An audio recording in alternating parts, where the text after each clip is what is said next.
Hello दोस्तों, UPSC Hindi के study platform में आप सभी का स्वागत है। हिस्ट्री का हम लोग चौथा लेक्चर यहाँ पर करने जा रहे हैं, मॉडर्न हिस्ट्री का बेसिकली। और ये 108 दिन की जो सीरीज़ चल रही है उसमें हमारी तरफ से कोशिश है कि मोस्टली सब्जेक्ट कवर करा दिए जाएँ, ठीक है। जितने भी मैक्सिमम कवर हो सकते हैं। जैसे अभी फ़िलहाल 2 सब्जेक्ट्स चल रहे हैं। पॉलिटी के 10 टोटल 14 लेक्चर हो चुके हैं, आज 14वां लेक्चर है उसका। और हिस्ट्री का ये चौथा लेक्चर है। उसके साथ में ही करंट अफेयर्स भी पैरेलली चलाया जा रहा है। घटनासार का पूरा जो है नोट्स माध्यम से आपकी कल पहली क्लास हुई थी, तो मैं ये बताना चाहता हूँ कि उस घटनासार के वीडियो को अगर आपको खोजना होगा तो प्लेलिस्ट में जाइएगा यूपीएससी हिंदी के वीडियोस के, और उस प्लेलिस्ट में 108 दिन का जो प्लान चल रहा है यूपीपीसीएस के लिए, उसी के अंदर घटनासार के भी वीडियोज़ मिलेंगे, ठीक है। बिना समय गंवाए चलते हैं। मुझे बहुत अच्छा लग रहा है कि कम लोग मुझसे पीडीएफ की डिमांड कर रहे हैं, क्योंकि देखो यार, पीडीएफ पूरे मार्केट में बेचा जा रहा है। पीडीएफ से किया क्या जा रहा है, पीडीएफ से लोगों को कंफ्यूज किया जा रहा है। आप बड़ी से बड़ी कोचिंग उठाओ और छोटी से छोटी कोचिंग उठाओ, मेरा किसी के साथ कोई शत्रुता नहीं है, सब अपना पढ़ाएं, सब आगे बढ़ें। लेकिन जब बच्चों को 10 जगह के मटेरियल दे दोगे, 10 पीडीएफ दे दोगे, ठीक है, हर एक चैप्टर का 100 पीडीएफ दे दो, तो होगा क्या ना, वो आपको लगता है कि मैं सब कंपाइल करके रख लूँगा। लेकिन मैं सच बता रहा हूँ, मेरे पास जितनी बुक्स हैं, बहुत कम लोगों के पास उतनी बुक्स होती हैं, ठीक। तो मैं अपने अनुभव से बता रहा हूँ, बुक्स और पीडीएफ्स और नोट हैंडआउट्स इकट्ठा मत करिए। आप वीडियोस देख रहे हैं, उस वीडियोस में कुछ नोट आउट करने वाला है, नोट डाउन करने वाला, तो कर लीजिए। नहीं तो डायरेक्टली करंट अफेयर्स की या हिस्ट्री की या जो भी ऑब्जेक्टिव बुक्स हैं उनको सॉल्व करिए। और बने बनाए नोट्स दिल्ली के मार्केट में बिक रहे हैं, बहुत ही स्टैंडर्ड नोट्स हैं। आप एक बारी उसको लेकर के रीड कर लीजिए, ठीक। सब में डेटा ऑलमोस्ट सेम है, ठीक है। जितनी भी कोचिंग्स हैं, कोई अब उतनी गलती नहीं करता, तो सब में डेटा ऑलमोस्ट सेम है। बस करना आपको ये है कि शिद्दत के साथ उसी नोट्स को जीवन भर रिवाइज करना है। कभी भी याद रखिए कि कई सोर्सेज यूज़ नहीं करने हैं, केवल एक सोर्स यूज़ करना है या 2 सोर्स यूज़ करना है, उसी को बार बार रिवाइज करना है, उसी में ऐड ऑन करना है, यानी कि चीज़ों को जोड़ना है। चीज़ें जोड़ी कैसे जाती हैं, तो देखिए, अगर आप टेस्ट सीरीज़ दे रहे हो, उसमें कुछ चीज़ें आपकी गलत हो रही हैं, तो उन्हीं चीज़ों को आप अपने नोट्स में नोट डाउन कर लीजिए, ठीक है। इसके अतिरिक्त कोई काम नहीं किया जाता है। जो लोग भी मेरी बात से एग्री कर रहे हो, वो कम से कम कमेंट बॉक्स में यस लिख दें। एक बात और कहना चाहता हूँ कि लेक्चर्स में अपनी ओर से पूरा एफर्ट कर रहा हूँ, जितना भी टाइम मैं दे सकता हूँ उतना टाइम दे करके लेक्चर बना रहा हूँ। आप लोग के कमेंट्स नहीं आते हैं तो थोड़ा डिसअपॉइंटमेंट होता है। देखिए, हिस्ट्री जब मैं थ्योरी पढ़ा रहा हूँ तो मैं बहुत ज़्यादा प्रश्न नहीं पूछ सकता, ठीक है। और मैं यहाँ पर प्रश्न इसलिए भी नहीं पूछता हूँ क्योंकि मैंने कह रखा है कि ऑब्जेक्टिव सॉल्व करना है आपको जाके एग्जामिनेशन में, तो आपका टारगेट होना चाहिए कि घटना चक्र का ऑब्जेक्टिव संबंधित चैप्टर्स का मैं खुद सॉल्व करूं।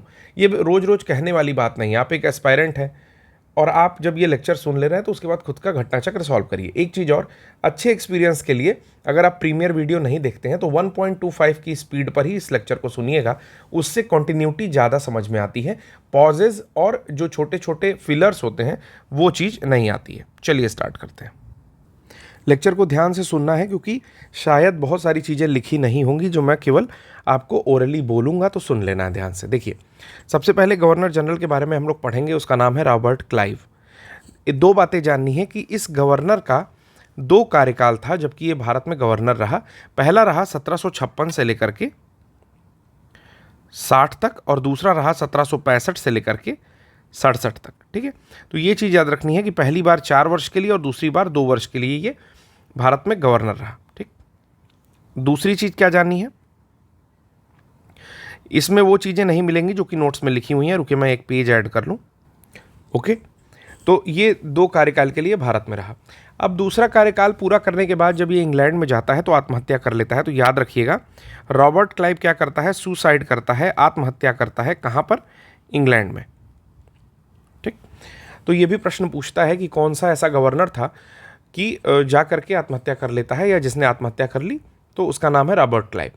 देखिए, इसके बारे में क्या क्या चीज़ें जानी जाती हैं। ये द्वैध शासन स्टार्ट किया था, डायरकी स्टार्ट किया था, 1765 में उसको स्टार्ट किया था बंगाल, बिहार, उड़ीसा के क्षेत्रों में, जिसमें फौजदारी जो होता था वो नवाब देखते थे और राजस्व का काम अंग्रेज करते थे, यानी कि रेवेन्यू कलेक्शन का काम अंग्रेज करते थे और एडमिनिस्ट्रेशन या फौजदारी का काम नवाब करते थे। 1772 तक ये व्यवस्था चलती है, ठीक है। तो द्वैध शासन का जन्मदाता वैसे तो लियोलस कार्टेस है, लेकिन लागू करने वाला व्यक्ति ये है, ठीक है। उसके बाद वॉरेन हेस्टिंग जो है वो द्वैत शासन को समाप्त कर देता है। इसके समय में मैंने एक बात और बताई थी कि श्वेत विद्रोह हुआ था, व्हाइट म्यूटिनी, ठीक। अगर प्रश्न ये पूछता है कि प्लासी के युद्ध के समय गवर्नर कौन था, तो प्लासी के युद्ध के समय भी गवर्नर रॉबर्ट क्लाइव ही था। बक्सर के युद्ध के समय बंगाल का गवर्नर कौन था, तो उस समय बंगाल का गवर्नर वेंस्टार्ट था, ठीक है। ये कुछ बातें आप याद रखेंगे। क्लाइव ने एक काम और किया था, फिर रॉबर्ट क्लाइव ने एक काम और किया। क्या किया दोस्तों? व्यापार समिति बनाया, ठीक है, ठीक है। और व्यापार समिति बना करके सुपारी, नमक, तंबाकू, इस पर जो है कुछ सदस्यों को, ये जो व्यापारी समिति के सदस्य थे, इनको जो है एक तरह का एकाधिकार दे दिया था, ठीक। तो ये कुछ बातें थी रॉबर्ट क्लाइव के बारे में। अगला देखते हैं इसी में, वॉरेन हेस्टिंग।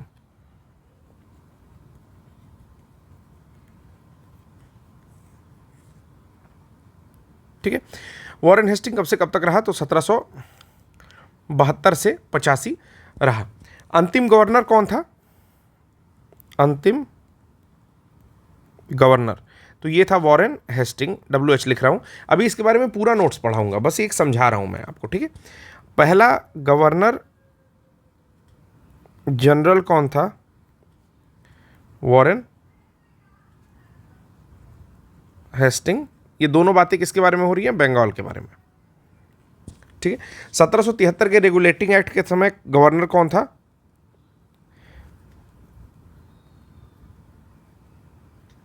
वॉरेन हेस्टिंग, ठीक है। रेगुलेटिंग एक्ट के अनुसार बंगाल का जो गवर्नर होगा, आपको पता है कि वो जो है बंगाल का गवर्नर जनरल कहलाएगा। एक ऐसा गवर्नर जनरल है ये वॉरेन हेस्टिंग, जिसके ऊपर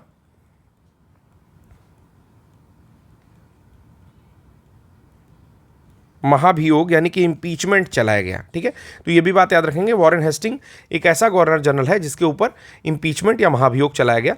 1777 में प्रथम पैदल सेना, द फर्स्ट ब्राह्मण्स, ठीक है, इसने जो है बनाई थी, जो भारतीय अंग्रेजी सेना थी। इसने क्या बनाया था? पहली पैदल सेना, द फर्स्ट। फिर अगला काम क्या हुआ? कलकत्ता में पहला सुप्रीम कोर्ट किसके समय में बना? तो वो भी आपके वॉरेन हेस्टिंग के समय में बना था, जिसके प्रथम जज थे उस समय एलिजा एम्पे, ओके। उसके बाद भारत में निष्पक्ष न्याय का जन्मदाता कहा जाता है इसे। भारत में निष्पक्ष न्याय का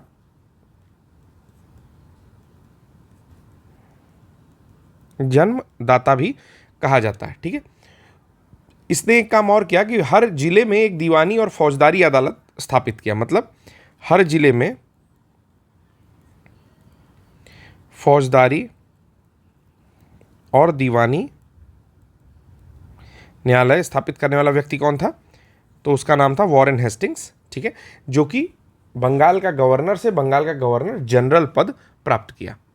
एक बात और इससे रिलेटेड है कि दो युद्ध भी इसके काल में हुए, पहला और दूसरा। ऐसे ध्यान रखेंगे कि पहला हुआ आंग्ल मराठा, तो अंग्रेजों की मराठों से जो वार हुई 1775 से 82 के बीच चलने वाली, ये भी इसी के समय में हुई। और जो पहला मैसूर युद्ध हुआ, प्रथम मैसूर युद्ध हुआ, ठीक है, सॉरी प्रथम नहीं, द्वितीय जो मैसूर युद्ध होगा वो आपका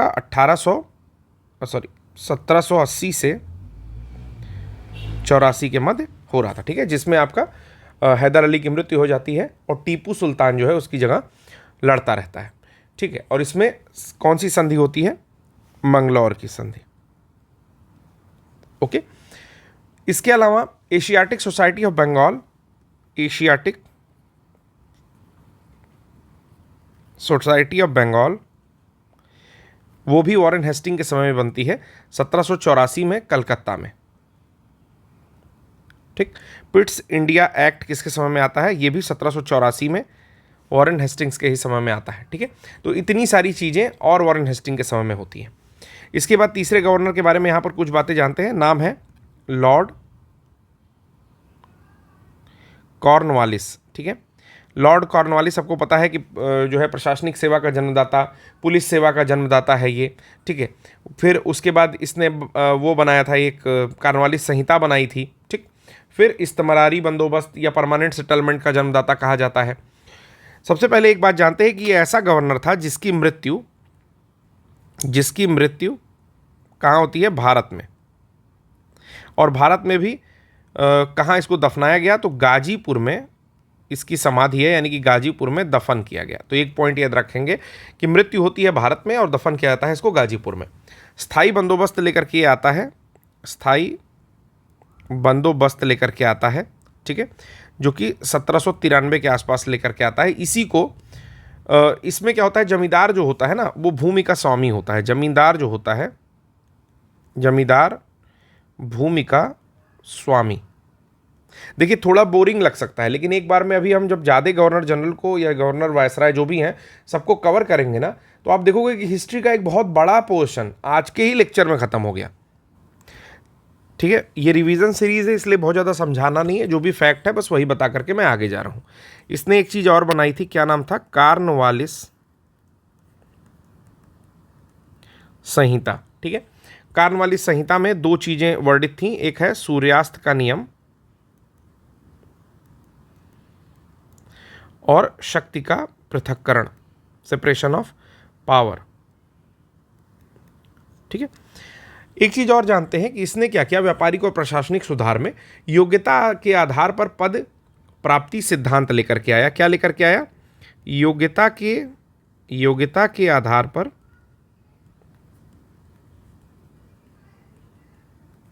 पद प्राप्ति सिद्धांत। जो जितना योग्य रहेगा उसको उस हिसाब से पद की प्राप्ति होगी। ये व्यापारिक और प्रशासनिक सुधार में कौन लेकर के आया? कॉर्नवालिस लेकर के आया। फिर पुलिस सेवा का जन्मदाता कहा जाता है, इसको पुलिस सेवा का जन्मदाता कहा जाता है। फिर सिविल सर्विसेज का जन्मदाता कहा जाता है, ठीक है। पहले ये परीक्षा केवल इंग्लैंड में होती थी, लेकिन इसने आग्रह किया कि ये परीक्षा जो है, बाद के एक्ट्स में आपने पढ़ा होगा कि फिर वो भारत में भी होना स्टार्ट हुई शायद 1853 के आसपास से। इनका कार्यकाल क्या है? कॉर्नवालिस का जो कार्यकाल है वो है आपका 1786 से 93, ठीक है। इन्होंने क्या किया कि एक संस्कृत कॉलेज की भी स्थापना करवाई।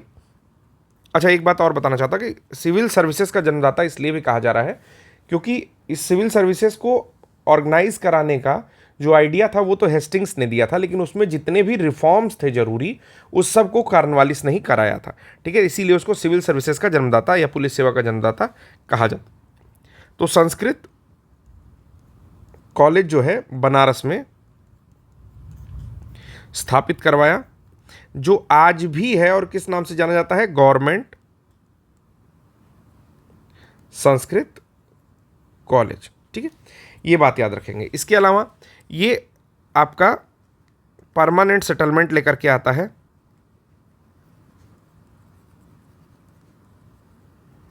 जिसको जमींदारी सिस्टम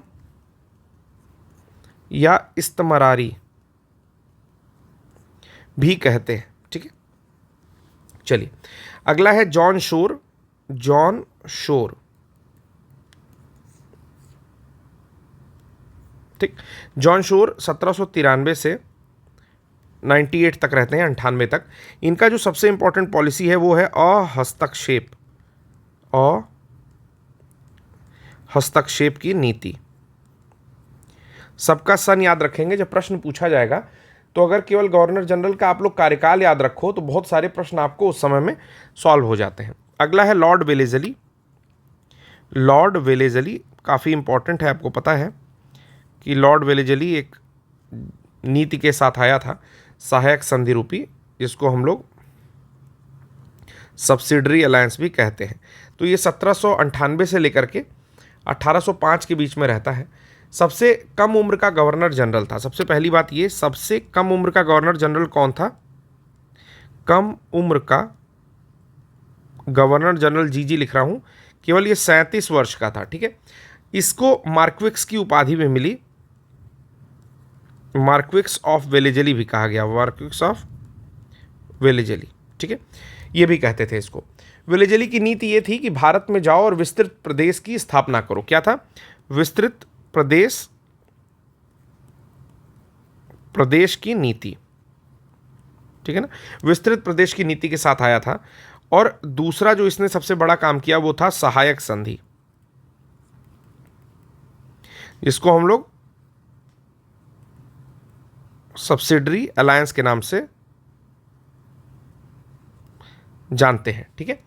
सहायक संधि की शुरुआत इसके पहले किससे प्रभावित होकर इसने किया, या सबसे पहले किसने किया? तो 1765 में, ये अलग बात बता रहा हूँ, 1765 में जो फ्रांसीसी गवर्नर डुप्ले था उसने सबसे पहले जो है हैदराबाद से सहायक संधि की थी, ठीक है। तो ये बात बस याद रखेंगे, यहाँ पर बात हम लोग कर रहे हैं वेलेजली की। तो वेलेजली जो है सहायक संधि लेकर के आया था, और इस व्यवस्था पर टॉमस मुनरो का एक कथन है कि रियासतों ने अपनी स्वतंत्र प्रभुसत्ता को बेचकर सुरक्षा मोल ले ली है, ठीक है ना। तो ये एक स्टेटमेंट था टॉमस मुनरो का, अगर मन करे तो लिख लीजिए। सहायक संधि स्वीकार करने वाले कुछ राज्यों का नाम मैं आपको बता देता हूँ। सबसे पहले हैदराबाद, जो कि 1798 में सहायक संधि स्वीकार किया। फिर है मैसूर, आप देखोगे एग्जामिनेशन में नंबर ऑफ टाइम से क्वेश्चन पूछे हुए हैं, ठीक। 98, 99, फिर से 99 है तंजौर, तंजौर को ही तंजावुर भी कभी कभी लिखेगा, ठीक। 3 ये हो गया। फिर आता है 1801, 1 साल का गैप है यहाँ पर। फिर आता है 1801 अवध, ठीक है। फिर आता है 1802 पेशवा, ठीक है। फिर आता है 1803 भोसले, ठीक। फिर आता है सिंधिया, सिंधिया लिखा हुआ है, ठीक है, ग्वालियर के थे सिंधिया, ज्योतिरादित्य सिंधिया उन्हीं के वंशज हैं। तो ये भी 1803 में ही है। और इसके बाद आते हैं गायकवाड़, ये भी 1803 में है। तो एक चीज़ और ध्यान रखिएगा, ये तीनों क्या हैं? मराठा हैं, ठीक है ना, ये क्या है? मराठा की ही विंग्स हैं, ठीक है ना। भोसले, सिंधिया, गायकवाड़ ये सब मराठे ही होते थे, ठीक। इसके बाद फिर जोधपुर, जयपुर, मछेरी, बूंदी, भरतपुर, इनके भी नाम आते हैं। तो यहाँ पर मैं लिख दे रहा हूँ जोधपुर, जयपुर, मछेरी, बूंदी, ठीक है, और भरतपुर। ये सीरीज है, एक बार फिर से देख लीजिए। जो लॉर्ड वेलेजली आया था वो आया आपका 98 के आसपास, 1805 तक यहाँ पर रहता है। सहायक संधि जो सबसे बड़ा काम ये करके जाता है यहाँ से, क्यों? क्योंकि इसके पास भारत में विस्तृत प्रदेश की एक नीति थी। उसके तहत हैदराबाद, मैसूर, तंजौर, इसको हम लोगों ने ऐसे याद किया था HMT, ठीक है ना, हैदराबाद, मैसूर, तंजौर। फिर APS याद किया था, B को छोड़ दिया था, ठीक है। तो APS याद किया था, आर्मी पब्लिक स्कूल, HMT नाम की घड़ी आती थी, ठीक है। और फिर इसके बाद आता है सिंधिया, गायकवाड़, ठीक है ना जी, ठीक। यहाँ तक याद किया था, गायकवाड़ तक। HMT, AP, B है बीच में, याद रखिएगा, S और फिर G, यानी कि आर्मी पब्लिक स्कूल गोरखपुर और HMT, ऐसे करके कुछ याद कर लिया था, ठीक है। तो आप लोग भी याद कर सकते हो। फिर सन बहुत ज़्यादा इंपॉर्टेंट है, क्योंकि कई बार ऊपर नीचे करके देगा तो ईयर भी याद होना चाहिए। जैसे 98 में एक किया, 99 में एक किया, 99 में एक किया। 1800 में कोई संधि नहीं हुई ऐसी, 1801 में हुई, 2 में हुई, 3 में 3 संधियाँ हुई, ठीक। तो इस तरह से हम लोग देख रहे हैं कि किस तरह से लॉर्ड वेलेजली जो गवर्नर था वो आता है और किस तरह की चीज़ें यहाँ पर संधियाँ करके, सहायक संधि करके जाता है, ठीक। फिर एक चीज़ और जुड़ी हुई है लॉर्ड वेलेजली से, वो है fort William college. Fort William college, जितना भी पॉइंट पढ़ा रहा हूँ ऐसा कोई भी पॉइंट नहीं है कि कम से कम 2 प्रश्न किसी वर्ष ना पूछा हो। किसी वर्ष का मतलब कि कुल मिलाकर के 2 प्रश्न हमेशा। जैसे जो अभी वेलेजली के बारे में सहायक संधि का पढ़ाया, मुझे लगता है कि अगर रैंडमली ऐसे चेक किया जाए तो कम से कम हर एक एग्ज़ाम में, चाहे वो UPPSC हो, UPSC हो, UPSC के प्रीवियस ईयर में, ठीक है, कुछ आप समझ सकते हो कि 2010 के आसपास के मतलब प्रश्नों में, MPSC हो, MPPSC हो, ठीक है, UKPSC हो, बिहार हो, जितने भी हैं सब में ही प्रश्न पूछा हुआ है, 3-3, 4-4, 5-5 बार पूछा हुआ है। आप कोई भी ईयर का क्वेश्चन सॉल्व करोगे आपको इस गवर्नर जनरल से बहुत सारे नंबर मिलेंगे। तो जो भी लोग ये देख रहे होंगे पेशेंस के साथ इसको 1.25x पे करके आराम से देखो, बहुत ज़्यादा इंफॉर्मेटिव वीडियो है ये, मैं खुद अपने मतलब एक्सपीरियंस से बता रहा हूँ। फिर लॉर्ड वेलेस्ली के समय में ही फोर्ट विलियम कॉलेज बनता है, ठीक है। कहाँ पर बनता है? कलकत्ता में स्थापित होता है फोर्ट विलियम कॉलेज सन 1800 में, ठीक है। उद्देश्य क्या था इसका कि भारतीय प्रशासनिक सेवा में चयनित जो विद्यार्थी हैं उनको ट्रेन करने के लिए जो है आईसीएस को ट्रेन करने के लिए फोर्ट विलियम कॉलेज की स्थापना की गई थी। इसके समय में कुछ युद्ध भी हुए हैं, जैसे फोर्थ आंग्ल मैसूर वॉर हुआ, ठीक है। एंग्लो मैसूर वॉर हुआ 1799 में, जिसमें टीपू सुल्तान की डेथ हो जाती है। आंग्ल मराठा 1802 से 3 के बीच में हुआ, आंग्ल मराठा, ईयर भी याद रखिएगा, हालांकि मैं बाद में बताऊंगा। इसी समय में बसीन की संधि भी हुई, बसीन की संधि 1802 में, 31/12/1802 में हुई थी, ठीक है। नेपोलियन का जो उत्कर्ष था वो भी इसी के टाइम में था, हालांकि वो यहाँ पर हमला नहीं कर पाया था। फिर 1, 2, 3 की 1, 2 और आगे बढ़ते हैं, देखते हैं कौन कौन से गवर्नर और इम्पॉर्टेंट है। इसके बाद पढ़ते हैं हम लोग सर जॉर्ज बार्लो के बारे में, सर जॉर्ज बार्लो, ठीक है। इनसे संबंधित 1 या 2 घटनाएं देख करके आगे बढ़ जाएंगे। 1805 से लेकर के 1807 के बीच में ये रहते हैं भारत में, ठीक है। क्या क्या करते हैं? पहले तो ये हस्तक्षेप की जो नीति थी जॉन सोर का, उसका पालन करते हैं, तो उसे हम लोग नहीं पढ़ेंगे। इनके समय में वेल्लोर का सिपाही विद्रोह हुआ, वेल्लोर का सिपाही विद्रोह, कहीं पर आप वेल्लोर भी लिखा हुआ देखोगे, वेल्लोर भी लिखा हुआ देखोगे, ठीक है। तो वेल्लोर का या वेल्लोर का सिपाही विद्रोह हुआ 1806 में, जब सर जॉर्ज बार्लो गवर्नर थे, और तिलक लगाने पर ये रोक लगाते हैं। किस पर रोक लगाते हैं? किस कारण से हुआ था ये? तिलक लगाने पर रोक, ठीक है। ये चीज़ याद रखनी है। चलिए, तो देखिए इसमें 2 चीज़ समझनी है। जो जॉर्ज बार्लो के बारे में बता रहा हूँ दोस्तों, ये उस समय के बंगाल के गवर्नर जनरल हैं, ठीक है।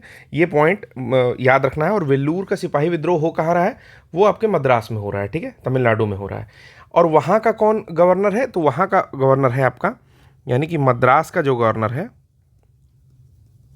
वो है विलियम बेंटिक, ठीक है।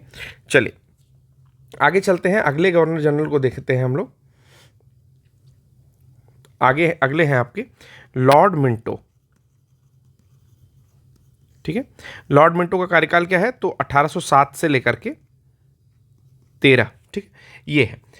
लॉर्ड मिंटो ने क्या क्या किया?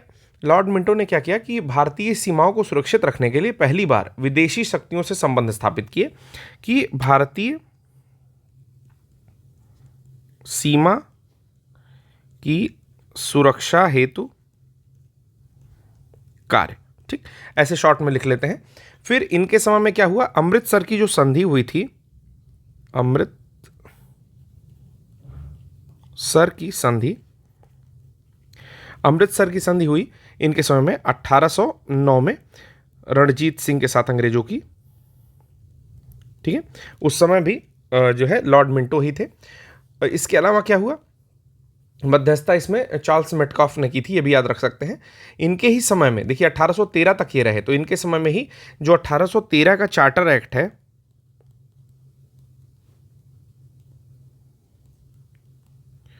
वो भी पास हुआ, ठीक है ना, जिसमें आपको पता है कि चाय और चीन के साथ एकाधिकार को छोड़कर शेष कंपनी के जो एकाधिकार उसको व्यापारिक एकाधिकार को समाप्त कर दिया गया। इसके बाद एक बहुत ही इंपॉर्टेंट आते हैं जिनका नाम है लॉर्ड हेस्टिंग्स, ठीक है। लॉर्ड हेस्टिंग्स को दोस्तों वॉरेन हेस्टिंग्स से कंफ्यूज नहीं करना है, ठीक है। इसीलिए मैं बता रहा था आपको कि लॉर्ड हेस्टिंग्स को वॉरेन हेस्टिंग्स से कंफ्यूज नहीं करना है। इनका जो कार्यकाल है वो है आपका 1813 से 23, लगभग 10 वर्ष का। ये बिना किसी असफलता के 28 युद्ध लड़ते हैं और 120 किले जीतते हैं, यानी कि बिना असफल हुए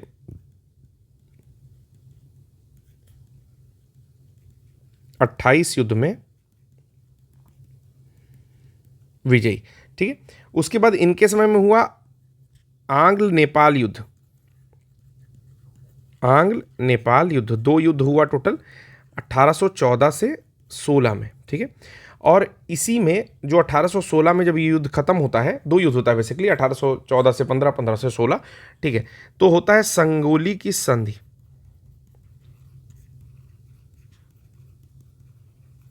ठीक, और 1816 में संगोली की संधि हो रही है और गोरखों की भर्ती गोरखपुर में तथा सिक्किम स्वतंत्र राज्य घोषित हो रहे हैं। ठीक है, इस तरह का कुछ काम होता है। अगर लॉर्ड हेस्टिंग की बात करें तो पिंडारी जो है वो भी इनसे रिलेट करते हैं।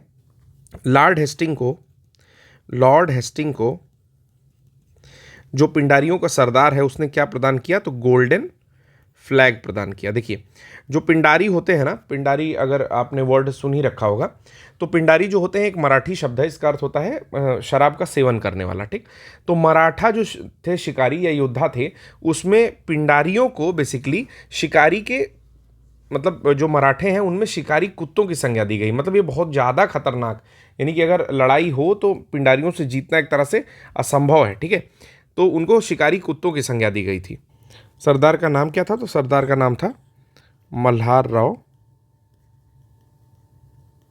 होलकर। ठीक है ना, ये भी पॉइंट याद रखिएगा। ठीक है, पिंडारी सरदार जो है मल्हार राव होलकर, उन्होंने लॉर्ड हेस्टिंग को गोल्डन फ्लैग दिया था। तो लॉर्ड हेस्टिंग के बारे में भी इतनी बातें याद रखिए। 1813 से 1823 तक जो है इन्होंने शासन किया।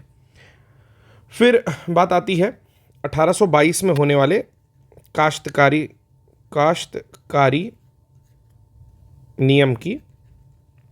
ठीक है, यानी कि भूमि से बेदखली नहीं, कुल मिलाकर के ये इसका मतलब है।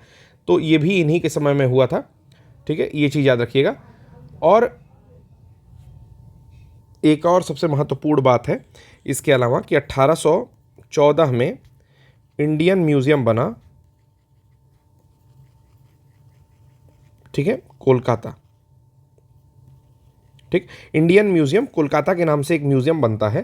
ठीक है, जो किसके सुपरविजन में बनता है, तो अंडर सुपरविजन ऑफ, एक सेकंड में लिख दे रहा हूं, अंडर सुपरविजन, यानी कि देख रेख में, किसकी देख रेख में बना, तो ये बना एशियाटिक सोसाइटी के देख रेख में। ठीक है, ये इंडिया का सबसे पुराना म्यूजियम है, सबसे पुराना संग्रहालय है जो कि आपके लॉर्ड हेस्टिंग के टाइम में बना था। ठीक, चलिए अगले गवर्नर के बारे में पढ़ लेते हैं। तो लॉर्ड एमहर्स्ट के बारे में पढ़ते हैं। बीच में एक गवर्नर और आए हैं, लॉर्ड एडम्स आए हैं, 7 महीने का कार्यकाल था। ठीक है, तो उनके बारे में नहीं पढ़ेंगे, बहुत इंपॉर्टेंट नहीं है। हम लोग पढ़ेंगे लॉर्ड एमहर्स्ट के बारे में। ठीक है, लॉर्ड एमहर्स्ट के बारे में पढ़ते हैं। जो जो इंपॉर्टेंट काम इन्होंने किए हैं उनको देख लेते हैं। 1823 से 1828 तक इन्होंने जो है बंगाल का गवर्नर का पद सुशोभित किया।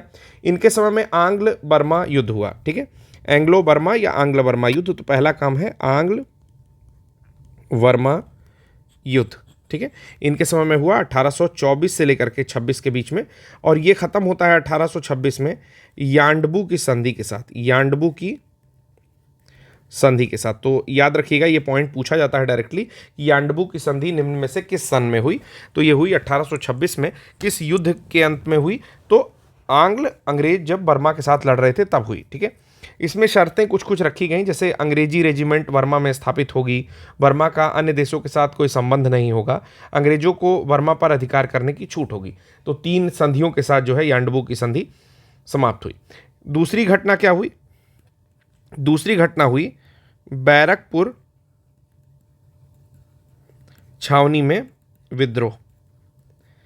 बैरकपुर छावनी में विद्रोह क्या हुआ, पहला कारण यह था कि तिलक लगाने से मना कर दिया गया, तिलक लगाना नहीं है। ठीक है, और दूसरा समुद्र पर जाना अनिवार्य। अब बता रहा हूं समुद्र पर जाना अनिवार्य इसके लिए क्यों इतना ज़्यादा बवाल हो रहा था। ठीक है, समुद्र पर जाना अनिवार्य का मतलब ये होता था कि जो भी ब्राह्मण होते थे ना, वो ये मानते थे कि उनका जो धर्म है वो भ्रष्ट हो जाएगा अगर वो समुद्र के पार चले गए, ठीक है। इस तरह से कुछ आपस में एक भ्रांति थी। तो उसी कारण इन दोनों से ही काफ़ी विद्रोह भड़का, जो कि बैरकपुर छावनी के विद्रोह के नाम से जाना जाता है। तिलक लगाने पर प्रतिबंध लगा दिया और समुद्र पर जाना अनिवार्य कर दिया। अगर आपसे पूछे कि गोरखाओं से संबंधित युद्ध जो है किसके समय में हुआ, तो बिल्कुल आप लगाएंगे लॉर्ड हेस्टिंग्स, ठीक है। कंफ्यूज नहीं करेंगे, क्योंकि ऐसा क्वेश्चन पूछा हुआ है कि गोरखाओं से संबंधित, या मैं लिख ही दे रहा हूँ लॉर्ड हेस्टिंग्स में सीधे लिख दे रहा हूँ कि गोरखा युद्ध किसके समय में हुआ, तो ये लॉर्ड हेस्टिंग्स के समय में, ये लॉर्ड हेस्टिंग्स है, वॉरेन हेस्टिंग्स से कंफ्यूज मत करिएगा, जो 1773 के रेगुलेटिंग एक्ट के समय भारत के गवर्नर थे। तो यहाँ जो है हम लोग इस पॉइंट को ख़त्म कर रहे हैं। अब हम देखते हैं जो भारत के गवर्नर बनते हैं उनके बारे में। तो पहला नाम आता है लॉर्ड विलियम बेंटिक, ठीक है। लॉर्ड विलियम बेंटिक आते हैं, ये भारत के गवर्नर जनरल हैं। यहां पर लिख देता हूं मैं, एक सेकेंड।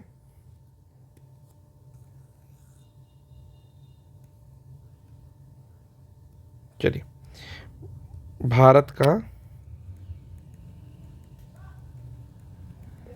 गवर्नर जनरल, ठीक है, ये पॉइंट याद रखिएगा। अब यहाँ से स्टार्ट होता है। तो विलियम बेंटिक कब से कब तक रहते हैं? सबसे पहली बात है 1828 से 35 के बीच में रह रहे हैं। इनसे संबंधित बहुत सारे रिफॉर्म हो रहे हैं, जैसे सामाजिक सुधार कहा जा रहा है। ये बंगाल के अंतिम और भारत के प्रथम गवर्नर जनरल है। तो पहला पॉइंट ये जानिए, बंगाल का अंतिम, भारत का पहला गवर्नर जनरल है, ठीक है। सबसे इंपॉर्टेंट पॉइंट हो जाता है ये, जो एग्जामिनेशन में डायरेक्टली पूछा जाता है, ठीक। सामाजिक सुधार बहुत सारे किए थे, जैसे सती प्रथा का अंत किया, ठगी प्रथा का अंत किया, नरबली की अंत किया, शिक्षा में सुधार किया। कलकत्ता में मेडिकल कॉलेज इन्हीं के समय में जो है खुलता है। फिर कई सारे प्रशासनिक और न्यायिक सुधार भी ये करते हैं। अफीम व्यापारियों के लिए लाइसेंस जारी करते हैं, ठीक है, और उनके निर्यात के लिए, अफीम निर्यात के लिए बंदरगाहों से कुछ कॉन्ट्रैक्ट करवाते हैं, ठीक। योग्यता के आधार पर सेवाओं में चयन ये फिर से लागू करते हैं। कहते हैं कि धर्म, रंग, जाति, वंश, इस सब को ये जो योग्यता के बीच में आता था, ये सारी चीज़ों को हटा दिया जाता है। 1833 का जो चार्टर है उसकी धारा 87 के अंतर्गत ये सब कुछ वर्णित है। आपको पता है कि भारतीय संविधान में भी शामिल किया गया है। फिर ऊपरी कमिश्नरी की स्थापना करते हैं जिलों में, और इंजीनियरिंग कॉलेज रुड़की में भी इन्हीं के समय में रुड़की में इंजीनियरिंग कॉलेज की स्थापना होती है। तो ये सारी बातें जो हैं हम लोग बारी बारी पढ़ते हैं। लॉर्ड विलियम बेंटिक के बारे में एक बारी मैंने आपको ओवरव्यू दे दिया। तो सबसे पहला काम करते हैं सती प्रथा का अंत, मतलब जब ये अंत हुआ तो ये गवर्नर जनरल थे। और आपको पता है राजा राम मोहन राय ने इस कुप्रथा को लेकर के बहुत बढ़िया एक अभियान छेड़ा था।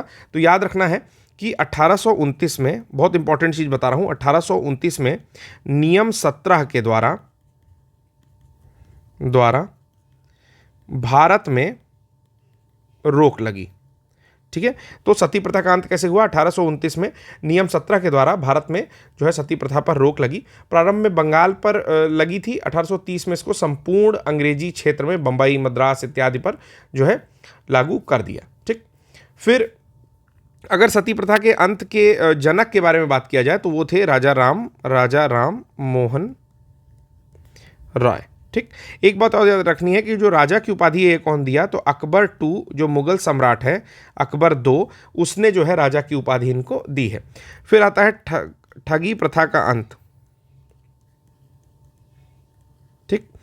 तो ठगी प्रथा का जो अंत है वो कर्नल स्लीमैन के समय में हुआ। कर्नल स्लीमैन, डायरेक्टली क्वेश्चन आपको मिल जाएगा जब आप प्रश्न करोगे तो प्रीवियस ईयर। तो कर्नल स्लीमैन के समय में 1830 में ठगी प्रथा का अंत हुआ। लेकिन अगर पूछता है कि तात्कालिक समय में भारत का गवर्नर जनरल कौन था, तो विलियम बेंटिक गवर्नर जनरल थे, ठीक ना। और अगर ये देता है कि किसने ठगी प्रथा का अंत किया, तो कर्नल स्लीमैन जो है आप ऑप्शन में टिक कर देंगे। दोनों चीज़ आप समझ गए होंगे कि अगर गवर्नर जनरल पूछेगा और किसने पूछेगा तो अलग अलग आंसर कर देंगे, ठीक है। बेंटिक ने बेसिकली कर्नल स्लीमैन को ही इस कार्य के लिए नियुक्त किया था। उसके बाद शिक्षा में सुधार क्या होता है, आइए देख लेते हैं। शिक्षा में सुधार, थोड़ा बोरिंग होगा आज का लेक्चर, मैं समझ सकता हूँ, केवल फैक्ट पढ़ा रहा हूँ, लेकिन ये याद रखिए कि जो चीज़ें मैं पढ़ा रहा हूँ एक साथ वो चीज़ें में भी किसी किसी किताबों में मिल जाए, लेकिन जैसे मुझे लगता है कि ये ज़्यादा संगठित रूप से मैं पढ़ा दूंगा तो एक लेक्चर में आपका काम बन जाएगा। ठीक है, हो सकता है लेक्चर थोड़ा बड़ा हो जाए, देखते हैं कितना बड़ा होता है। तो देखिए, सबसे पहले 1833 का जो एक्ट आता है उसमें आपको पता है 1,00,000 रुपए बात होती है कि हम लोग खर्च करेंगे प्रति वर्ष, पर ईयर, किस पर? शिक्षा पर। ठीक है, और इसके साथ ही आपको पता है कि 1835 में पहला जो है मैकाले की अध्यक्षता में एक विधि आयोग आता है या समिति गठित होती है, ऐसे लिख लीजिए, समिति गठित होती है मैकाले की अध्यक्षता में। ठीक है, अब इसमें जो है एक दो बंधुओं का नाम आता है, विल्सन और प्रिंसेप। ये दोनों बंधु जो है समर्थक बनते हैं जो भी प्राचीन भारतीय शिक्षा है उसके, और मैकाले और उनके साथ में ट्रेवेलियन, इस तरह के लोग अंग्रेजी शिक्षा के समर्थक बनते हैं। ठीक है, इवन राजा राम मोहन राय भी अंग्रेजी शिक्षा के समर्थक थे। तो उसके बारे में लॉर्ड मैकाले एक कथन कहता है। क्या कथन कहता है? बहुत ज़्यादा इंपॉर्टेंट है, डायरेक्टली पूछा गया है। लॉर्ड मैकाले का एक कथन है, थोड़ा क्या बोलते हैं कि अधिक बोलने वाला कथन है, वास्तविकता तो कुछ और ही है, लेकिन चलिए बोल दिया तो अब क्या ही कर सकते हैं। यूरोप के एक संग्रहालय या यूरोप के एक पुस्तकालय, वर्ड ज़्यादा बेटर होगा, यूरोप के एक पुस्तकालय की अलमारी पूरे भारत और अरब के समस्त साहित्यों के बराबर है। देखिए, मैं तेज लिखने की कोशिश करता हूं कि बोर ना हो, इसलिए थोड़ा बहुत तो राइटिंग गड़बड़ हो जाती है। चलिए, यहीं से क्या हुआ कि न्यायालय, जितने भी कोर्ट थे, ठीक है, और उच्च प्रशासन मतलब हायर एडमिनिस्ट्रेशन, इन सब की लैंग्वेज जो है वो क्या कर दी गई? इंग्लिश कर दी गई। चलिए, ठीक। कलकत्ता मेडिकल कॉलेज भी इन्हीं के समय में खुला था, तो ये भी याद रखेंगे, कलकत्ता का मेडिकल कॉलेज 1835 में ये आपके बेंटिक के समय में खुला था। ठीक है, उच्च शिक्षा का माध्यम अंग्रेजी बन चुका था। अब देखिए, प्रशासनिक और न्यायिक सुधार क्या करते हैं कि मुगल सम्राट के काल्पनिक पद को समाप्त कर देते हैं। जैसे मुगल सम्राट का एक काल्पनिक पद होता है, उसको समाप्त कर दिया जाता है। भ्रमणकारी न्यायालय उस समय चलते थे, उनको समाप्त कर दिया जाता है। अफीम व्यापारियों के लिए लाइसेंस जारी किया, तो ये भी एक प्रश्न बनता था, अफीम व्यापारियों हेतु लाइसेंस किसने जारी किया? तो बेंटिक ने जारी किया। चलिए, एक लास्ट इंपॉर्टेंट बात और जान लेते हैं कि 1833 के चार्टर एक्ट की जो धारा है, ठीक है, 87 के तहत, याद रखेंगे क्या कहा गया कि जाति, धर्म, रंग, वंश के आधार पर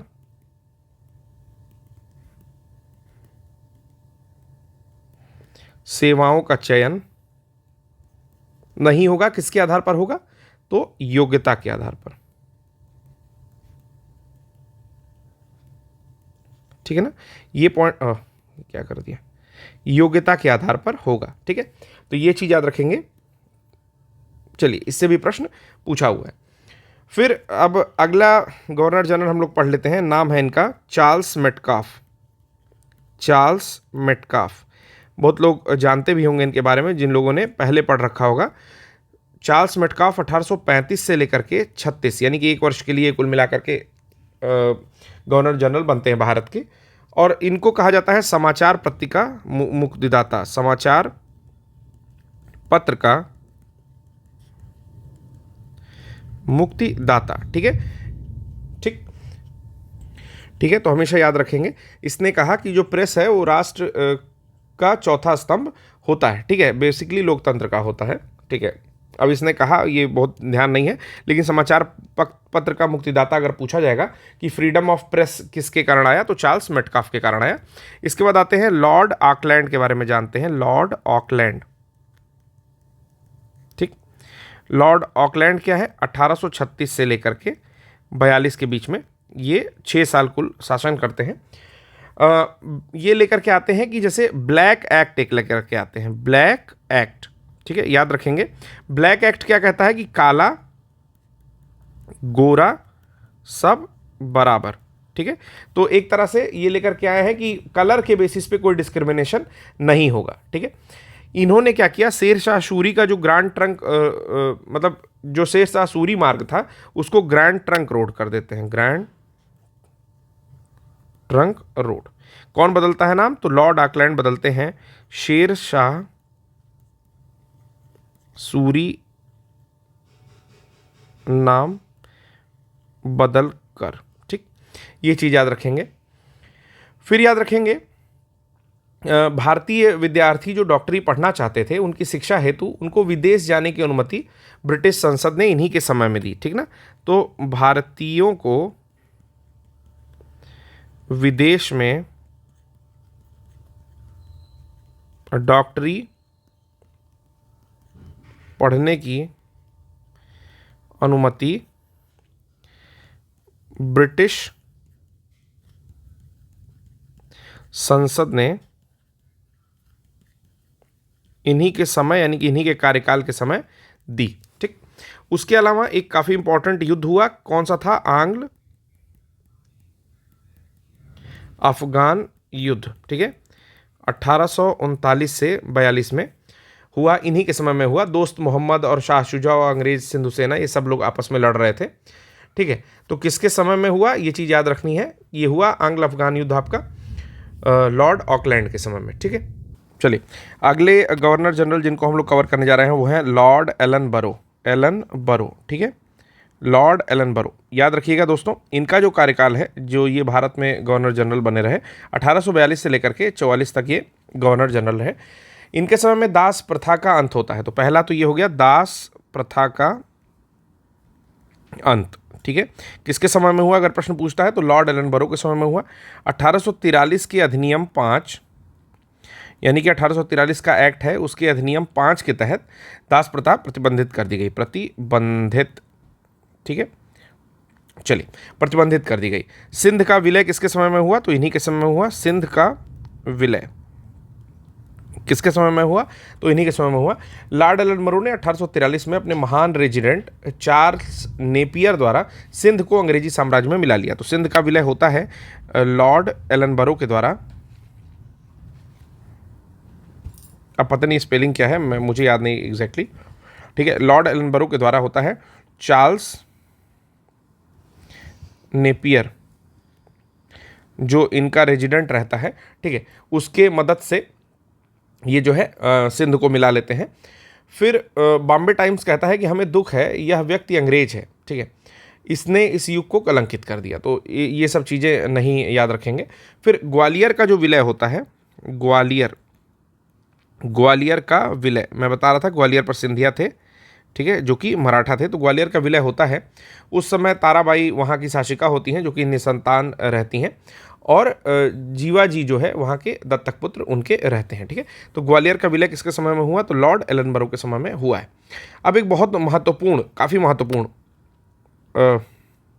जो गवर्नर जनरल हैं वो आते हैं। नाम है लॉर्ड हार्डिंग, ठीक है ना। तो नाम याद रखिएगा इनका, लॉर्ड हार्डिंग का।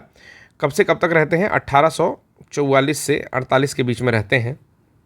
इंपॉर्टेंट मैं इनको इसलिए कह रहा हूँ क्योंकि ये पहले व्यक्ति थे जिन्होंने बिना जूता उतारे ही स्वर्ण मंदिर जो है अमृतसर का, उसका चक्कर लगा लिया था। तो बिना जूता उतारे स्वर्ण मंदिर का चक्कर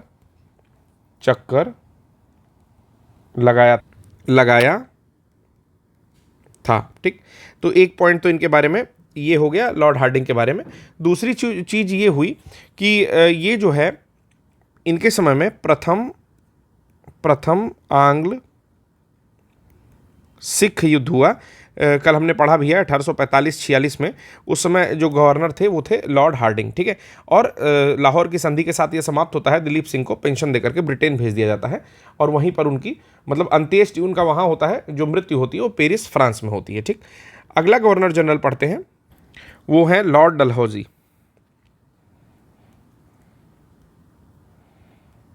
ठीक है। लॉर्ड डलहौजी, ठीक है। डलहौजी कब से कब तक रह रहे हैं? 48 से लेकर के और 56 तक ये भारत में गवर्नर जनरल के पद पर रह रहे हैं। डलहौजी का एक स्टेटमेंट है, ध्यान से सुनिएगा।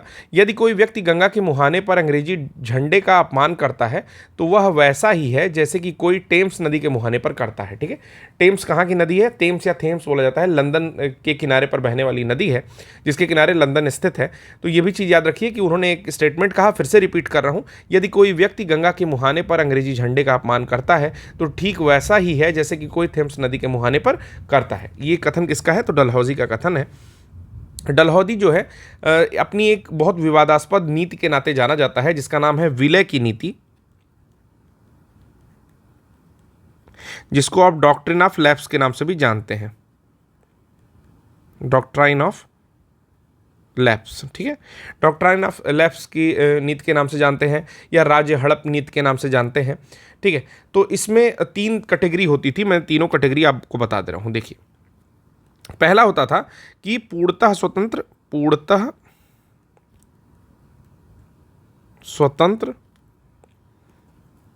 एक सेकंड, रियासतें, ठीक है। इन पर जो है कोई दखलंदाजी डलहौजी नहीं करते थे, जिनको बोला जाता था पूर्णतः स्वतंत्र रियासतें। दूसरा है अंग्रेजी शासन के अधीन, ठीक है, अंग्रेजी शासन के अधीन,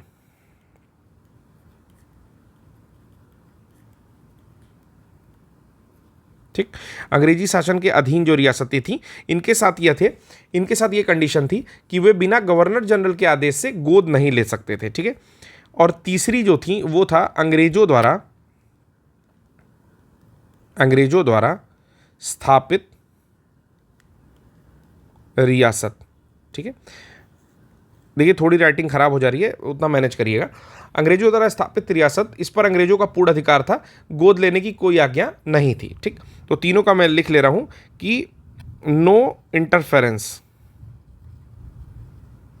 मतलब कोई इसमें इंटरफेरेंस नहीं करते थे, बीच में नहीं पड़ते थे, कोई दखलंदाजी नहीं करते थे। जो पूर्णतः स्वतंत्र रियासतें थी उसमें अंग्रेजी शासन के अधीन जो रियासतें थीं उनमें क्या करते थे? Can not adopt without permission of governor general, ठीक है ना। नो अडॉप्टेशन अलाउड, इसमें तो अडॉप्टेशन अलाउड ही नहीं था जो अंग्रेजी शासन के अंतर्गत थी।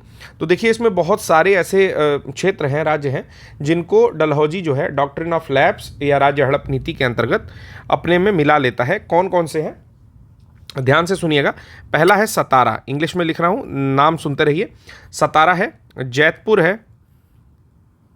ठीक है। फिर है आपका संभल, फिर है बघाट, फिर है उदयपुर,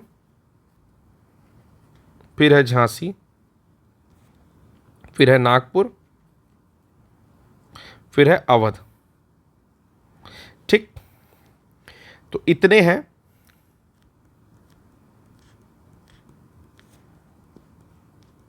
ठीक, तो फिर से बोल दे रहा हूं, सतारा, जैतपुर,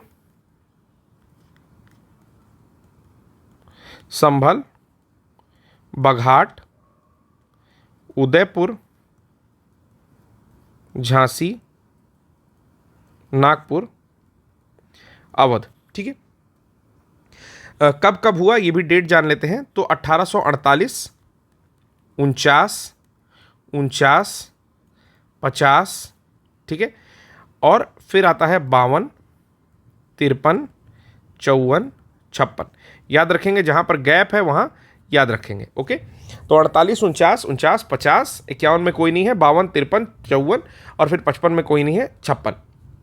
अब उसमें भी अलग अलग रीज़न है, जैसे उतना डेप्थ में अभी नहीं जाऊंगा, लेकिन फिर भी हल्का फुल्का बता दे रहे हूँ। जैसे 17 में ये था कि राजा जो थे अप्पा साहब थे, निसंतान थे, इसलिए ले लिया। जैतपुर में भी जो व्यक्ति था उस निसंतान था।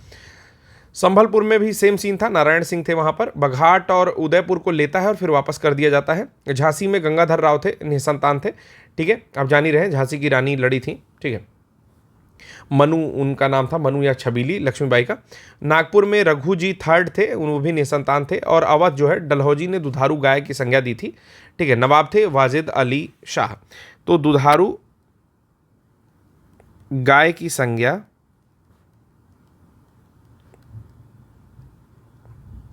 डलहौजी ने किसको दी थी? तो अवध को दी थी। ये पॉइंट याद रखिएगा। ठीक, तो इसको ऐसे भी याद कर सकते हो, SSB। ठीक है, एक बीच में मैं गैप कर रहा हूं, याद रखना, SSB और इसको UJN।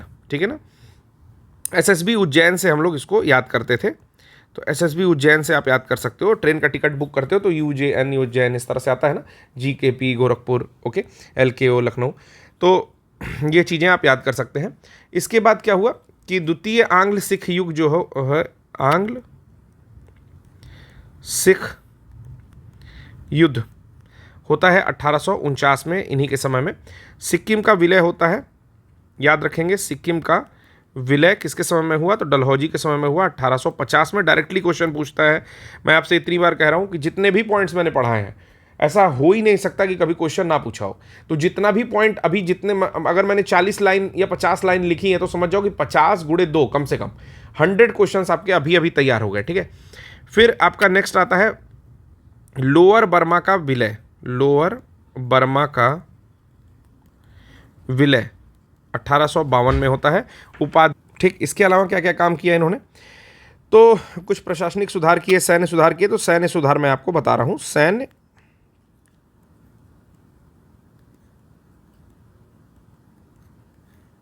ठीक, सैन्य सुधार क्या है? पहला है कि इन्होंने अपना जो सेना का मुख्यालय है, सेना का मुख्यालय, हेडक्वार्टर लिख दे रहा हूं, कहां ले गए? शिमला ले गए। कहां ले गए? शिमला लेके गए। ठीक, और शिमला को ही, शिमला विल बी द कौन सी कैपिटल होगी? तो अभी समर कैपिटल, समर कैपिटल होगी, ऐसा इन्होंने घोषित किया। Sharma will be the summer capital, ऐसा इन्होंने घोषित किया। शिक्षा में क्या सुधार हुआ? तो 1854 में इन्हीं के टाइम में आता है वुड्स डिस्पैच। ठीक है, तो वुड्स डिस्पैच जो है, शिक्षा संबंधी सुझाव इन्हीं के समय में आता है।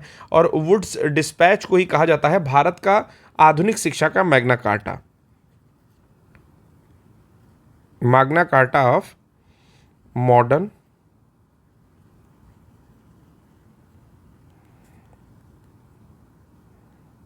इंडिया। ठीक है ना, Magna carta of modern education of India, Bharat का शिक्षा का मैग्ना कार्टा जो है, वुड्स डिस्पैच को कहा जाता है, मैग्ना कार्टा कहा जाता है। ठीक है, याद रखिएगा वुड डिस्पैच को। ठीक है, उसके बाद इन्होंने रेलवे का प्रारंभ किया। ये तो बहुत इंपॉर्टेंट है। भारत में इंडियन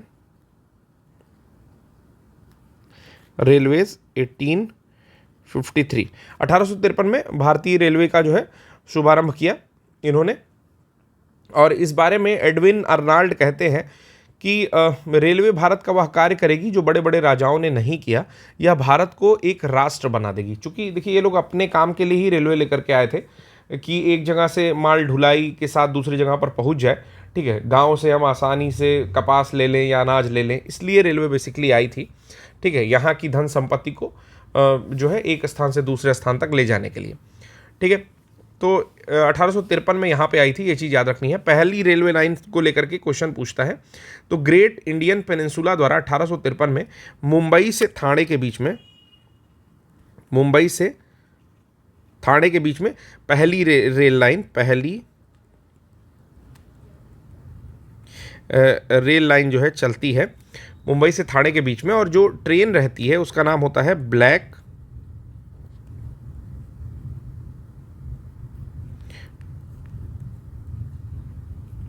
ब्यूटी, ठीक है, ब्लैक ब्यूटी ट्रेन रहती है। ये भी चीज़ याद रखनी है कि मुंबई से थाने तक कितने किलोमीटर चली, ये भी क्वेश्चन कभी कोई पूछता है तो 43 किलोमीटर या 20 माइल टोटल चलती है, और ब्लैक ब्यूटी उस ट्रेन का नाम होता है।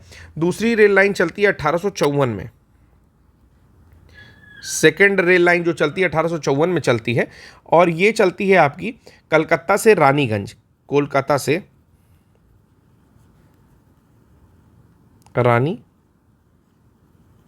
रानीगंज, ठीक है।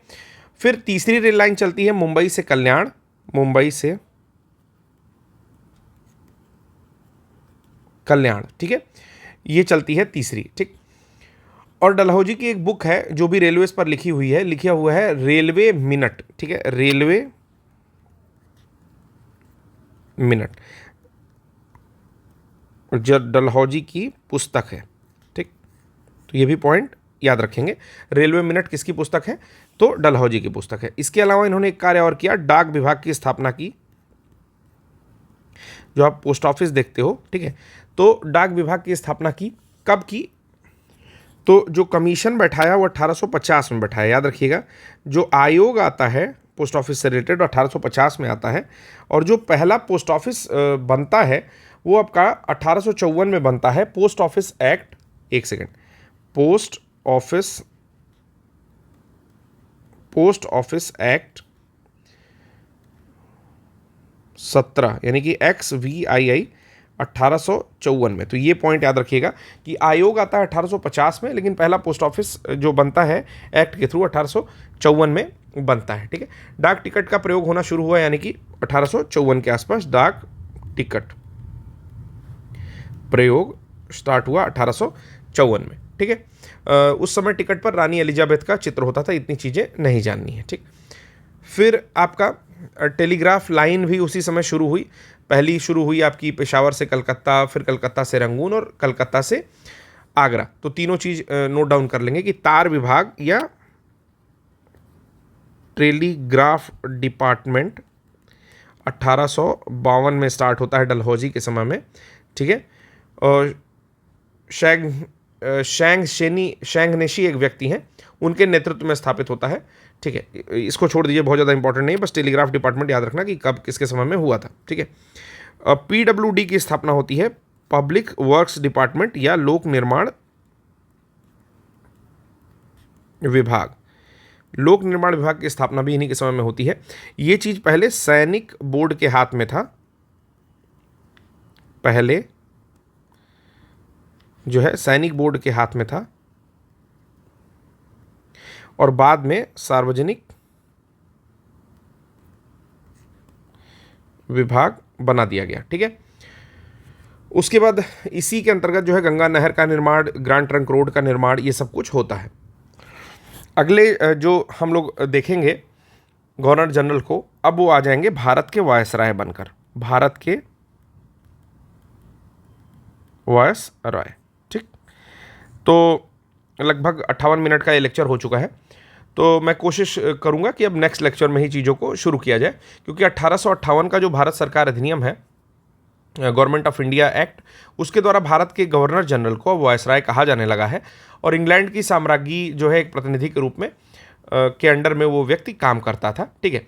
और भारत का इस हिसाब से अंतिम गवर्नर जनरल जो होता है वो होता है आपका लॉर्ड कैनिंग, और भारत का प्रथम वायसराय भी बनेगा लॉर्ड कैनिंग। तो जैसे ही डलहौजी हटते हैं, 1857 का युद्ध होता है, और लॉर्ड कैनिंग जो है अंतिम गवर्नर जनरल और प्रथम वायसराय बनकर के भारत में आता है। थोड़ी सी स्टोरी हम लोग आगे की सुन लेते हैं, जो कल हम लोग पढ़ने वाले हैं, उससे क्या होगा, कल की स्पीड थोड़ी तेज हो जाएगी। लॉर्ड कैनिंग जो व्यक्ति है, उसके समय में 1857 का युद्ध हो रहा है, सामान्य सेना भर्ती अधिनियम आता है, विधवा पुनर्विवाह अधिनियम आता है इसके समय में, विश्वविद्यालयों की स्थापना होती है, कलकत्ता, मुंबई, मद्रास में 3 प्रेसिडेंसी में चार्ल्स वुड डिस्पैच के अनुसार स्थापना की जाती है 1857 में, ठीक है। इंडियन पीनल कोड जो होता है वो आता है इसके समय में, यानी कि भारतीय दंड संहिता आती है, उच्च न्यायालयों की भी स्थापना होती है, और ईस्ट इंडिया कंपनी के यूरोपीय सैनिकों द्वारा 1859 में व्हाइट म्यूटिनी होती है, जो मैंने आपको बताया है कि व्हाइट म्यूटिनी जो है वो 1859 वाली ये है कि चूंकि 1857 में युद्ध होता है तो क्राउन रूल के अंतर्गत भी यहाँ पर सैनिक आते हैं, और जो कंपनी के सैनिक होते हैं वो तो होते ही होते हैं। तो कंपनी के सैनिकों को विदेश भेजा जाता है, चूंकि समुद्र पार कोई भी लड़ाई होती है, जैसे बर्मा को मैनेज करने के लिए भेजा गया, तो उन्हें एक्स्ट्रा भत्ता मिलता है, लेकिन क्राउन के सैनिकों को मिलता नहीं है। ठीक, तो जब क्राउन रूल आता है तो सारे सैनिकों का ही भत्ता काट दिया जाता है, जिसके विरोध में जो है इस तरह के प्रदर्शन होते हैं, व्हाइट म्यूटिनी होती है, और फिर उनकी मांगों को मान लिया जाता है। इसके साथ ही 1861 का भारतीय परिषद अधिनियम जो है या विधेयक जो है इनके समय में ही पास होता है, लॉर्ड कैनिंग के समय में। लॉर्ड कैनिंग के बाद लॉर्ड एल्गिन आते हैं, जिनका बहुत ज़्यादा जो है रोल नहीं है। फिर आते हैं जॉन लॉरेंस। तो लॉरेंस की कुछ नीतियां हैं जो बहुत ज़्यादा इम्पॉर्टेंट है। जैसे 1857 के समय जॉन लॉरेंस जो रहते हैं वो पंजाब के गवर्नर रहते हैं, और दिल्ली पर पुनः कब्जे की महत्वपूर्ण भूमिका भी निभाए रहते हैं, इसीलिए इन्हें भारत का रक्षक कहा जाता है। तो पहला ये हो गया जॉन लॉरेंस के बारे में। दूसरी चीज़ कि भूटान युद्ध इन्हीं के समय में होता है। इन्होंने कुशल अकर्मण्यता की नीति दी थी, ठीक है ना। अफगानिस्तान में रूस की बढ़ती हुई सेना का विरोध नहीं किया था, तो कुशल अकर्मण्यता की नीति किसकी थी, तो जॉन लॉरेंस की थी। ठीक है। अकाल आयोग का गठन उन्होंने हेनरी कैंपबेल के नेतृत्व में 1866 में जॉन लॉरेंस ने ही किया था। ठीक है। लॉरेंस अपने पीछे अकाल और भूखमरी को लाए थे, ऐसा कहने वाले थे जॉन फ्रीट इस विषय में भी प्रश्न पूछता है। फिर आते हैं लॉर्ड मेयो 1869 से 72 तक, जिन्होंने पहली अनियमित जनगणना कराई, नियमित नहीं कराई थी। और एक बात और इससे रिलेटेड पूछती है कि कौन सा गवर्नर जनरल था जिसकी हत्या कर दी गई, तो पोर्ट ब्लेयर में अंडमान निकोबार के इनकी हत्या जो है कर दी गई थी, और इनको किसी हैदर नाम के व्यक्ति ने मार दिया था। ठीक है। इन्होंने प्रशासनिक अधिकारियों के वेतन में कटौती की थी और आयकर भी थोड़ा सा घटा दिया था। पहली जनगणना 1871 में इन्होंने कराने का प्रयास किया था, लेकिन ये जो है बहुत, जो मैंने एक वर्ड अभी बोला था, बहुत ऑर्गेनाइज्ड वे में जनगणना नहीं थी। ठीक है। लेकिन पहली जनगणना अगर पूछता है तो नाम लॉर्ड मेयो का दिया जाता है। ठीक। फिर कूका आंदोलन इन्हीं के समय में हुआ था। मेयो कॉलेज अजमेर का इन्हीं के समय में जो है स्थापित हुआ था। ये कुछ बातें थी। मेयो भारत के लिए एक तरह से कहा जाता है कि ठीक ही ठाक व्यक्ति थे, थोड़ी सॉफ्ट नीति अपनाते थे। फिर नॉर्थब्रुक आते हैं। नॉर्थब्रुक के बारे में बहुत ज़्यादा बातें नहीं हैं, इसको स्किप करके हम लोग सीधे लॉर्ड लिटन के बारे में जानते हैं। हालांकि ये सारी चीज़ हम लोग कल पढ़ेंगे, फिर भी बस ऐसे ही जान जाइए कि लॉर्ड लिटन के समय में ही एक बहुत इंपॉर्टेंट एक्ट आया था, जिसमें राज उपाधि अधिनियम 1876 का, कैसरे हिंद की उपाधि देने के लिए, जिसमें महारानी विक्टोरिया ने प्रेरित किया था, और इन्होंने ही सबसे पहले दिल्ली दरबार लगाया था। दूसरा वर्नाकुलर प्रेस एक्ट, यानी कि भारतीय भाषाओं में कोई भी खबर नहीं छपेगी, ये एक्ट 1878 में इन्हीं के समय में आया था, जिस अपराध को गिरोह अधिनियम भी कहा जाता था। ठीक है। और बहुत सारे ऐसे भारतीय समाचार पत्र थे जिसको इसके अंतर्गत जो है बैन किया गया था। ठीक। फिर इन्हीं के समय में आर्म एक्ट या शस्त्र अधिनियम आया था 1878 में, और सिविल सर्विसेज परीक्षा की उम्र जो है 21 से घटा करके 19 कर दी गई थी इन्हीं के समय में। ठीक। और द्वितीय अफगान युद्ध होता है, आंग्ल अफगान युद्ध 1878 से 80 में गंडमक की संधि के साथ समाप्त होता है इन्हीं के समय में। लॉर्ड रिपन आया, तो लॉर्ड रिपन जो है बहुत ही अच्छा व्यक्ति था। लॉर्ड रिपन कहता है कि आप मेरे मूल्यांकन मेरे शब्दों से नहीं कर सकते, मेरे कार्यों से करिएगा। भारत में सज्जन रिपन भी उनको कहा जाता है। ठीक है। और इनके बारे में बहुत सारी चीज़ें, जैसे प्रथम फैक्ट्री एक्ट लेकर के आए थे, वास्तविक जनगणना का श्रेय रिपन को जाता है। वर्नाकुलर प्रेस एक्ट जो था उसकी समाप्ति कर दिया था इन्होंने। हंटर कमीशन 1822 में विलियम हंटर के अध्यक्षता में इन्होंने एक जो है वो कह रहा था। सबसे इंपॉर्टेंट जो काम किया था, जो चोलों के समय में स्थानीय स्वशासन होता था, उसी तरह का इन्होंने सबसे पहले जो है स्थानीय स्वशासन का इनको जन्मदाता भी कहा जाता है, यानी कि सेल्फ एडमिनिस्ट्रेशन का। ठीक है। मतलब लोकल एडमिनिस्ट्रेशन का इनको फादर कहा जाता है। ठीक है। इल्बर्ट बिल 1883 में रिपन के समय में ही आया था। तो ये सारी चीज़ें हम लोग जो नेक्स्ट लेक्चर देखेंगे उसमें देखेंगे। तो आज के लिए बस इतना ही। धन्यवाद।